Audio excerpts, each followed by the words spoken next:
Hey guys, I'm here in Kinston High with my guy, my twin, Coach Perry Tyndall. Thanks for joining me, Coach. Thank you, man. First off, congratulations to a great season as it is still continuing. We got a big week this week. We got a big game Friday.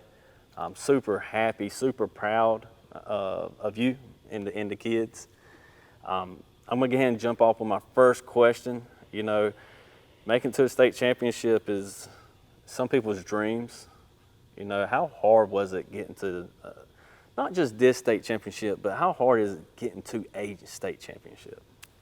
I'm very passionate about it's extremely hard to get to playing in the last game. You just have to have a lot of things that go the way you want. You have to have a great group, number one. And, you know, that's what Kinston, you know, we always have talent. And you've just got to have things, you got to have breaks, you got to have things that go their way. And it just takes a special run. There's a special connection. There's a special togetherness in the locker room. And then defense. You got to play solid defense to get here. And so a lot of variables that all have to come together at the right time. And getting here, I'm just so proud of this group to be there because of how hard it is.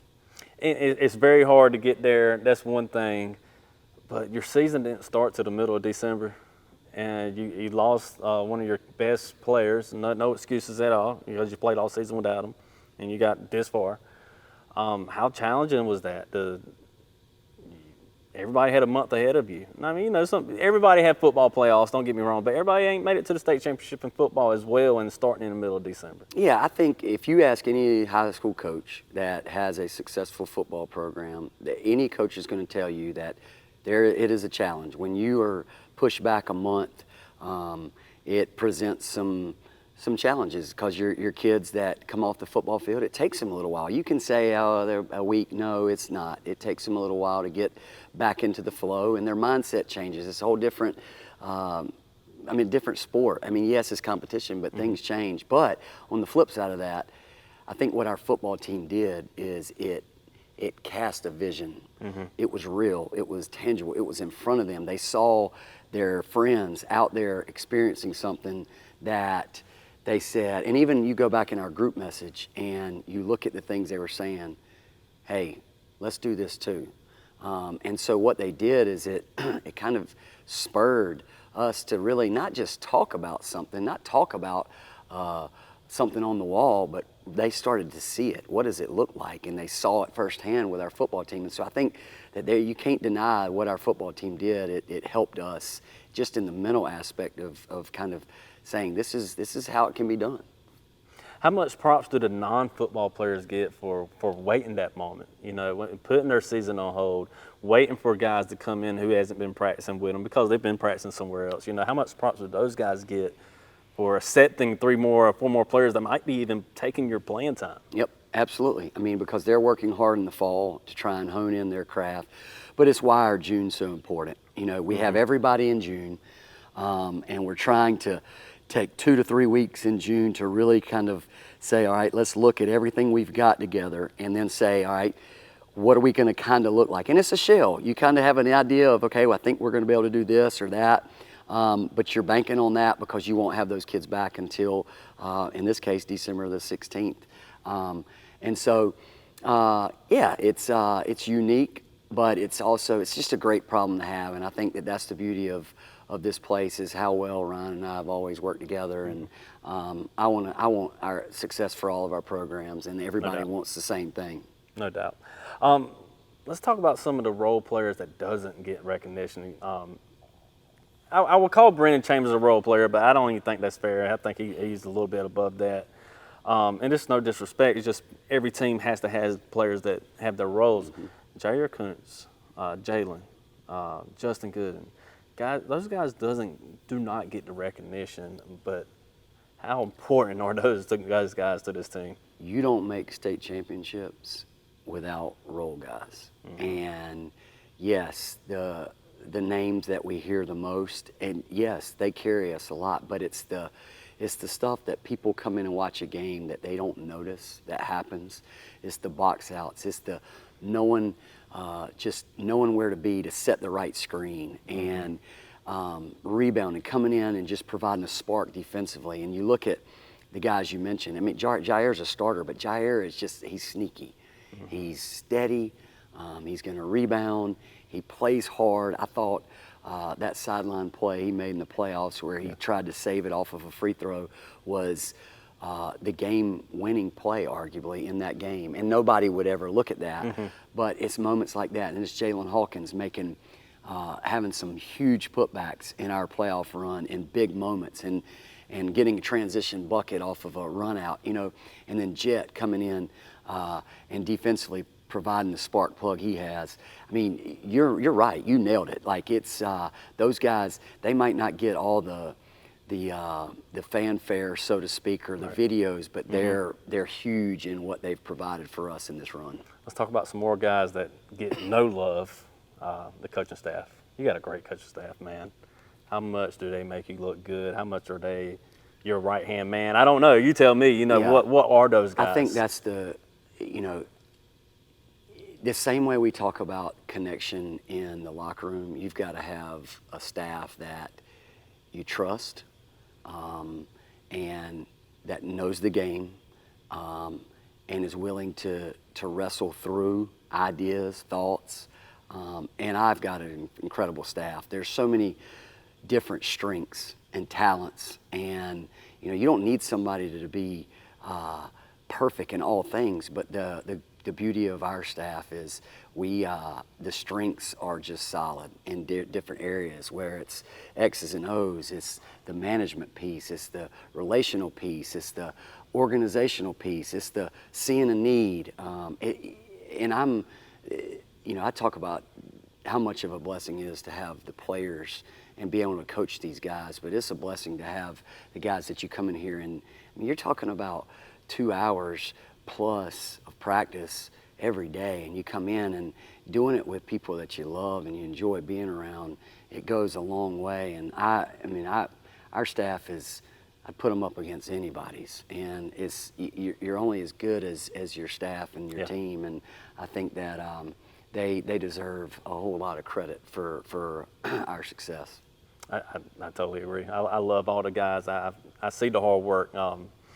Let's keep talking about another part that doesn't get talked about a lot. I mean, I've been coming to Kinston basketball games for over 10 years, and almost in the exact same spots, I've seen the exact same people. How big is that for the program, for the community, that they're going to show up? Yeah. They're going to fight for you. They are. You've got your loyal supporters, the ones that you talk about that you see up here every day, and I'm going to call it like it is. And you got all the ones that talk a lot of crap behind closed doors. And, I appreciate the ones that stick with you thick and thin. Expectations are going to be what they are here. And I embrace that. We always will. And that's what you love about a place like this is they have expectations and they want to be playing in this game. And that is real, and it is a good thing.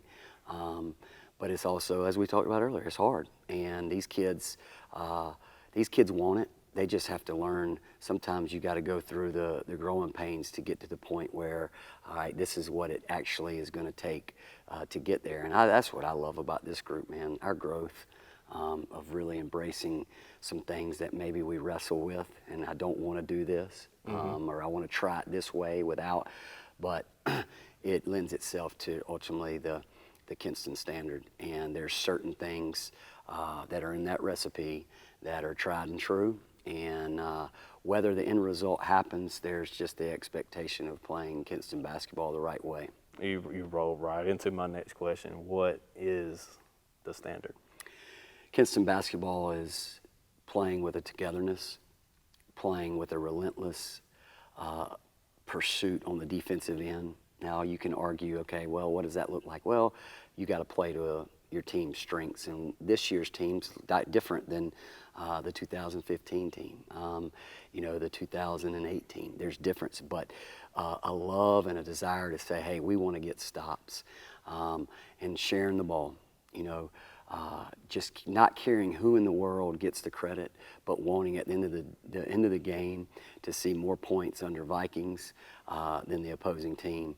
And I think that just those things and just a love of wanting to step out on this floor and play as hard as you can for something bigger than all of us. It's way bigger than all of us, and it's been here for a long time. I'm gonna ask the obvious question, but winning is a part of that standing. Oh, right? for sure. I mean, that's why I was going to get to the expectation to win. That is Kinston basketball, and you can't.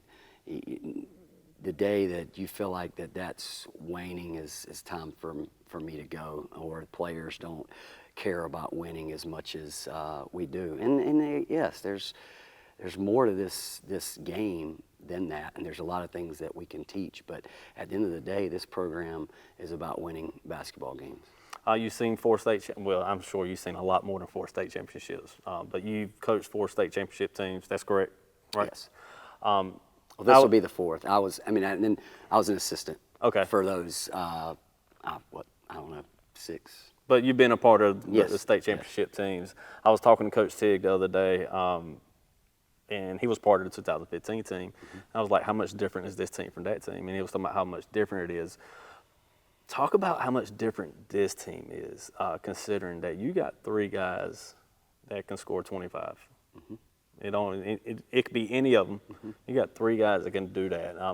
Has there been a team like that? I'm sure there is somewhere down the line, but I consider that your strength with other stuff. This is probably going to. Some of the other teams, those guys will tell you. I think we even had more depth. We had more guys. Mm-hmm. We had guys who, and that's what I was talking about. The sacrifice for team. There's been a lot of guys on these teams that have made it that could have gone for 20 on any given night, and we do. The same thing this year.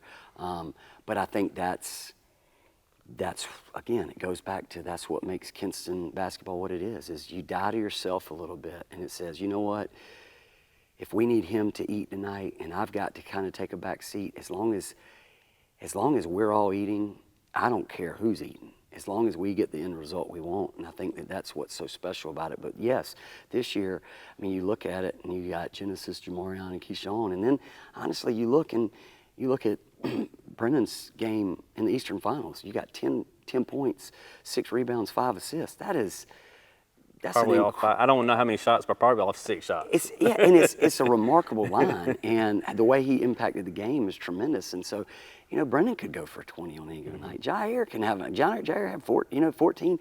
We just got a lot of guys, and I think that's what makes you dangerous, is having the weapons that you do.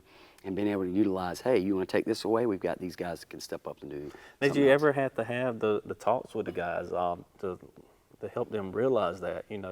Let's take Genesis for example. I was talking to him on our podcast the other day, and he scored 84 points in the last 4 playoff games. Mm-hmm. And there's been times during the season where y'all win, he might score 10, mm-hmm. 9, and that's not a shot at him. He's had a great game here or there.